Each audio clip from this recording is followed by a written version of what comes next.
Thank you. 2021 had a lot of good games released. I think we can all agree on that. Shin Megami Tensei 5, Psychonauts 2, Cyber Shadow, Persona 5 Strikers, Monster Hunter Rise, and Bravely Default 2 were some of the highlights for this amazing year. Now what did I play? Sonic Colors and Pokemon Snap. What else did you want me to say? It's the new year, so you know what that means. Resolutions? Hell no, I played WarioWare. We need to talk about that shit instead. It's a pretty common thing at this point to talk about your favorite releases of the past year at this point. But being me, I typically don't play a lot of games in the year they release outside of Nintendo ones. And over time, I've gotten games with boogers on them from a lot of smelly stores. And obviously, I can't play all of these games as soon as I get them, so I put them off for a year or so, and then I come back to them eventually.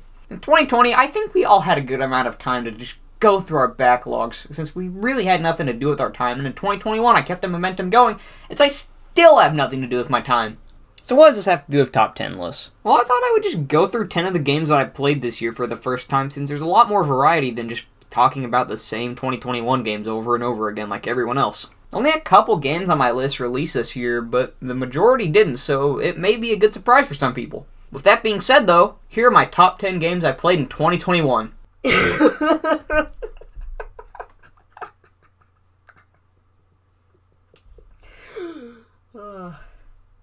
Up until this year, GTA has been a series that I've been familiar with, but it wasn't always my favorite. I had GTA 5 on the PS4, and I had fun with the little time I played San Andreas, but all of this changed when I got GTA 5 again on PC for the online component. This changed everything. I'm still not the biggest fan of the older GTAs, but online alone has made the series so much better in my eyes. I don't get a lot of the criticism for lobbies since you can just pop into one of the Just Your Friends, and let me tell you, it's a blast. I play this game all the time, and for a while there, it was on a nightly basis. I could probably spend hours in the back of a store with cops piling up at the door if I wanted to.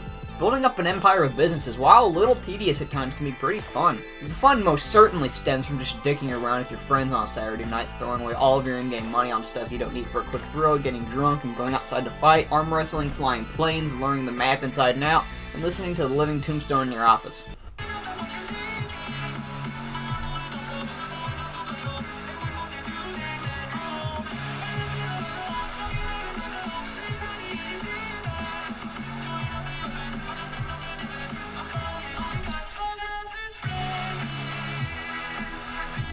Each person has a life to live, and pointing a gun at a crowd makes them all run as soon as it's whipped out instead of when it gets shot. They're quick to call you out on your shit too if you run into a building or almost hit them with your car. The only kinda unrealistic people in the game are the cops. You could almost hit them with your car and they just pull a gun on you. Pretty soon you'll be faced with a swarm of cops out to get you because of an accident. Thankfully I can fight back and build a castle out of them, but it's odd that they do that regardless. Either way, GTA Online is a fantastic game, especially with friends. Picture this. You're 2019 shrimp and you just got done playing SpiderMan PS4 for the first time. It was an insane experience that you loved to death. You spent hours dreaming up scenarios for Spider-Man 2. But eventually you start to lose hope that it'll ever come out, and Spider-Man PS4 was a one-time deal. Fast forward to the first PS5 showcase. You're thinking about getting a PS5, but so far nothing has interested you, so you just think it's not the console for you. Then you see the Insomniac Games logo and holy shit, this game looks so good! Game of the fucking year, day one, where can I pre-order a PS5? Now it's November. You don't have a PS5. You know it won't be the year you get one since they're impossible to snag, but now you really want to play Miles Morales. You're thinking about getting the PS4 version, but hold off since you have a reason to get a PS5 then. Now it's February and it definitely paid off. While Miles Morales isn't the game to top Spider-Man PS4, nor is it Spider-Man 2, it's a fantastic game and just as replayable as the last. The story is really predictable though, and it's blatantly obvious from the beginning that Roxxon agents are just red versions of the Sable agents, and will eventually be hated by all of the city. The way he swings around the city is much more exaggerated than how Peter does, but it ends up looking way cooler and I kinda prefer it. The game even got rid of the stealth sections that were constantly dogged on in the PS4 game, now just being pure Spider-Man action. They even made all of New York City snowy to fit the time period since it takes place during Christmas break, which was a smart move to make the game stand out more. The suit choices from Miles Morales are even a step up from PS4. It's a smaller selection, but I kinda like using more of the suits here than the PS4 game. In that game I stuck with 3 or 4 suits, but all of the suits in this game I used. The only thing that brings this game below the first though is the length. It takes about the same time to complete Miles Morales that it does to play through all of the city that never sleeps. Probably like this so the actual Spider-Man 2 could have more money and time, which I get, but it's fucking Spider-Man. I'm sure they could have brought more people to help. Either way, Spider-Man Miles Morales is an insanely good package if you get the Legendary Edition with Spider-Man Remastered. Just go get the game if you haven't already. What are you doing? I had a lot of trouble figuring out if Sonic Adventure 2 deserved to be on this list. When I played the game earlier this year, I definitely liked it, but it was just alright. A few weeks ago, however, I replayed the game and I came to a conclusion. This game is awesome. When I first played it, I had a very basic opinion on it. Sonic and Shadow good, Eggman, Tails, Rouge, and Knuckles bad. While I still think that Rouge and Knuckles could have been slightly improved, it's pretty fun to explore these areas for Emerald pieces. The Tails and Eggman segments are kind of fun too, despite being simple button mashers. And the real meat and potatoes are obviously the Sonic and Shadow stages. These are some of the best 3D Sonic stages in the world. The only real problem though is that Sonic and Shadow appear in a very slim amount of them. Now I know I did say the Emerald Hunts and Mech stages are fun, but compared to Speed stages, they aren't even close to that level of quality, bringing them down a little bit. Shadow especially doesn't feel like he has many stages. Hell, he only has 4. Either way, nothing compares to just how big of a step up the story was from Sonic Adventure 1. I loved that first game, but even I can admit, this just isn't it. SA2 completely throws that shit out of the window of the coolest fucking things ever. We went from Sonic's mouth stretching really wide to having a fake out of him exploding, and then he transports to Knuckles with Chaos Control, and then he goes to Final Rush and he has a Mantor Shadow and kicks Eggman's ass, and Eggman blows up half of the moon, and Rouge is actually a spy trying to stop Eggman and Shadow from kicking the world's ass. The gang infiltrates a space colony. There's really only one thing that bugged me though about this entire experience. The bosses. They're either really easy or they're fucking Boom Boo's, a piece of trash who deserves to rot in hell because this is the most annoying fight in the series. Okay, on to number 7. I played a lot of good 2D platformers this year, but no game has reached the quality of Wario Land Shake It. Now, when I got the game at first, the disc didn't work, which obviously upset me because I want to play Wario now! So after getting a new disc on eBay, it worked perfectly up until the final cutscene. Thanks eBay for tainting my Wario experience. Bitches. Regardless, this is without a doubt the best Wario Land game and the best 2D platformer you can play on the Wii. I feel compelled to explore every nook and cranny to get as much treasure as I can, not because it's required, because it's genuinely fun. The moves that Wario can pull off are so fun too, and the bosses, oh the bosses. They're so enjoyable, and each one is a perfect blend of being challenging and fair. The only real issue in this game is that despite exploring for money, I still had to grind. What the hell? For some odd reason, despite Captain Syrup wanting Wario to get the big treasure for her, she makes him pay for maps instead of just giving them to him so he can get the big prize faster. Shouldn't really be taken too seriously though, after all it's a fucking Wario game where he shakes his ass and you go into a portal to save fairy dudes. One thing that has no excuse in this game though is making you run all the way to the entrance of the level once you reach the end. It serves no purpose aside from getting a couple more gems on the way back, but this should have been a Wario Land gimmick that stayed in the past. But what about the next game? Oh, that can come back whenever it wants. After the consistent failure that Sonic endured from 2005 to 2007, a lot of Sonic fans wondered if we would ever get out of this pit or the series would continue to plummet even further. Some would say that it continued to fall with 2008's Sonic Unleashed, but I am absolutely not one of them. This was the game to introduce the boost mechanic, and it had already perfected it. Unlike Force's straight-line gameplay, Unleashed has you moving all over the place, even feeling better to control than the adventure games or Heroes. It's visually stunning too. Hell, we're only now getting a Sonic game that looks better than Unleashed with Sonic Frontiers. It's also arguable the Sonic soundtrack hasn't been this good since Unleashed either. Whether it's the upbeat day stages or the jazz of the night stages. Oh shit, night stages. The main reason that people don't like this game is the Werehog stages. They're the exact opposite of the boost stages, being really slow and long, but honestly, I have a soft spot for them. I bet most of the people who just say all you have to do is press X didn't even know that you could unlock more moves because it is so much more fun when you're experimenting with all the combinations at your disposal. I will admit though, sometimes these can be a pain in the ass, but it's very rare. Something that is most certainly a pain though are the Sun and Moon medals. These pieces of shit are scattered all throughout the stages and you're tasked with collecting a whole bunch to actually get to play more levels. In the Werehog levels it's fine, you're already taking it slow, so just try to find them. But with the day stages, it really ruins the flow having to take them slow and find the locations of some of these. Before beating the game, I ended up having to spend an entire hour looking for these shitheads. For Peak Fiction, it was totally worth it, but how was I supposed to know how cool the final boss would be? And it didn't really feel worth it at the time. But like I said, the final boss is Peak Fiction. You have to control this big-ass Colossus for the first part, and punch the shit out of an Earth monster, and then go Super Sonic flying around kicking its ass with a remix of Endless Possibilities blaring. I'd be lying if I said that speed stages didn't make you feel like a badass too. Once you really get going, you feel in sync with Sonic. Sometimes I would get so into the experience, I would play like I've never played a game before, and it was just such an amazing feeling. I'm being completely honest with this, no bias whatsoever. Play Sonic Unleashed. You owe it to yourself.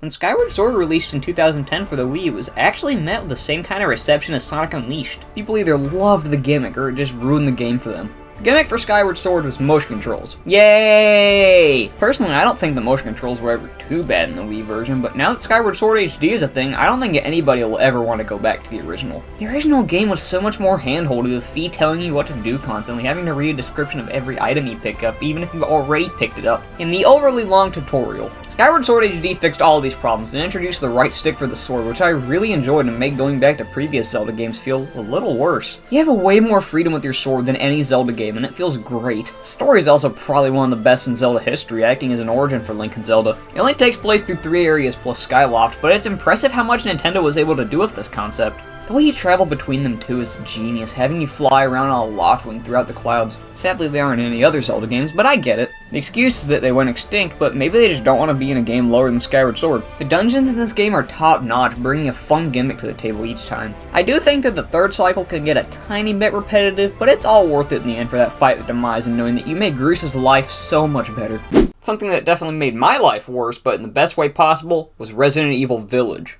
I have never been scared by games. When I was 6, I was scared of Metal Sonic, but that's besides the point. And I didn't necessarily think that would change with this game. Instead, quite the opposite happened.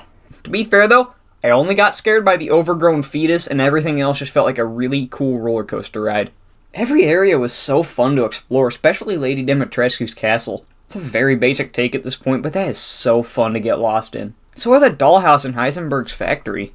Notice how I didn't mention the fetus hut though. What the fuck is that? What the fuck is that? After the fact, this is really funny, but in the moment, I was terrified. I'd love to play this game in VR just for that alone. All of the other areas feel like they want to be puzzles more than horror, which is kinda cool, since they're all really satisfying to figure out. One thing I wasn't too keen on, though, is the story. It follows Ethan Winters from RE7 having his wife killed and being put in this random-ass village with the task of finding his child's body parts so she can be put back together and they can haul ass out of there. It's later revealed that Ethan died sometime into Resident Evil 7, but turned into mold, so that's why his hand can regenerate. He does eventually die, but his daughter Rose makes it out, and it's revealed that his wife was actually a fake at the beginning and she was held in the village. If the game wasn't as fun as it is, it would not be this high up because of the story alone. But if you can find the game for like $30-40, you'd really be doing yourself a favor to get it. This year, Metroid became one of my favorite franchises ever. Exploring every nook and cranny to find missile upgrades, the memorable boss fights, the escape sequences, the overarching story, all of it is exactly what I want out of a video game, and all of that is in the first game in the series I played, Metroid Zero Mission. Up until I played this game, I knew what Metroid was, and I had tried Super for a bit, but it never clicked with me. Probably because I was a stupid 8-year-old when I played it, but that doesn't really matter. Zero Mission is awesome! For someone who definitely needed to be eased into the Metroidvania format, having the game show you where to go but not give you a specific path helped a lot. I still felt like I had the freedom and choice to go off the main path and find some upgrades. The controls are so tight and fun to mess around with too, everything is just so snappy. Every boss fight is updated to be cooler and bigger, and by that I mean all 2. Yeah, so Zero Mission is actually a remake of the first Metroid game. How the fuck did I say that? It's pretty common knowledge. Anyway, the game is pretty much just a way better version of that first game, which, fun fact, is really bad. I ended up going through the whole thing recently, and yep, it's exactly what I expected. After playing through that game, though, I started to appreciate Zero Mission's minor upgrades just a bit more. It feels so powerful just by having a map and knowing where the hell I'm going. In addition to all this, there's a whole epilogue where you play as Zero Suit Samus trying to find your way through this stupid place, and then you get the gravity suit and you kick everyone's asses and fight Ridley again, and then you get out of there, and honestly, it's really dumb. It kind of reminds me of the SAX stuff from Fusion, which I hated. Either way, if you like things like Castlevania, Hollow Knight, or Dead Cells, give Zero Mission a shot.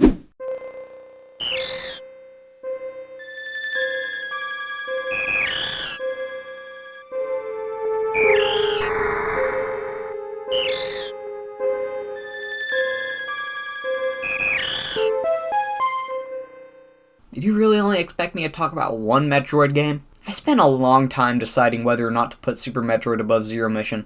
Both of these games do the exact same thing, but so differently at the same time. Super is more open-ended and kind of guides you with an invisible hand pointing you in the right direction. Zero Mission holds your hand a lot more than Super does, and for that factor alone, it deserves to be under Super Metroid. Zero Mission was the game to ease me into the genre, but now the training wheels are off, and oh boy, it felt good. I love figuring things out in Super Metroid. Getting a new upgrade and realizing that I can use it to grab something I couldn't grab in a previous area is so fucking good, and figuring out how to optimize your runs to maybe get a few of those things earlier, always great. The areas look so good as well. This is probably the best looking game you can find on the Super Nintendo. There's also a really good amount of bosses in the game. Really and Kraid are way harder than their Zero Mission counterparts. Phantoon's a bitch, but he can die quick. Crocodile's pretty easy, and Dragon is also a bitch, but has no redeeming qualities, and the rest are pretty cool.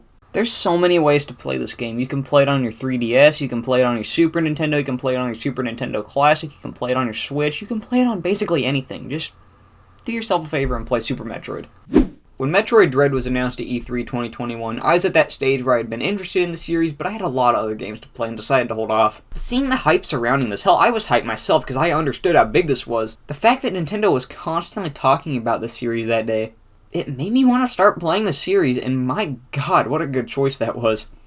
I had blasted through all 4 main games in the span of 3 weeks and was just craving more. I even gave Metroid Prime another shot. I still don't like it, but this isn't really about that. The months leading up to Dread were painful and slow, and seeing Nintendo not let up with the marketing made the wait even worse. But the day Dread released was the worst part. I waited all day, discovered I wouldn't be able to play for a bit, and then had to wait even longer until 7 PM to play this thing, and I could not stop. The controls were even tighter than Zero Mission. The counter from Samus Returns was back and better than ever. The areas were all super fun to explore, especially Gavaran. The bosses were all super fun and hard. Kraid was back. The X-Parasites were back. Samus spoke. She went full Metroid at the end. Ravenbeak pretended to be Adam throughout the whole game. The Shine Spark puzzles are all great. If it's not obvious by now, Metroid Dread absolutely lived up to the hype and was everything a lot of Metroid fans, including myself, wanted. It rejuvenated love for the dormant series and spawned millions of new fans like me. It's already sold over 1 million copies and it's probably even gone further since we last got an update.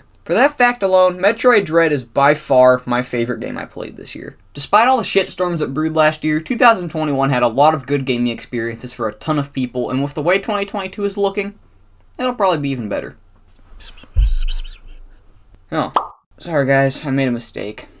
The game of the year was supposed to be Crazy Chicken Shooter Edition.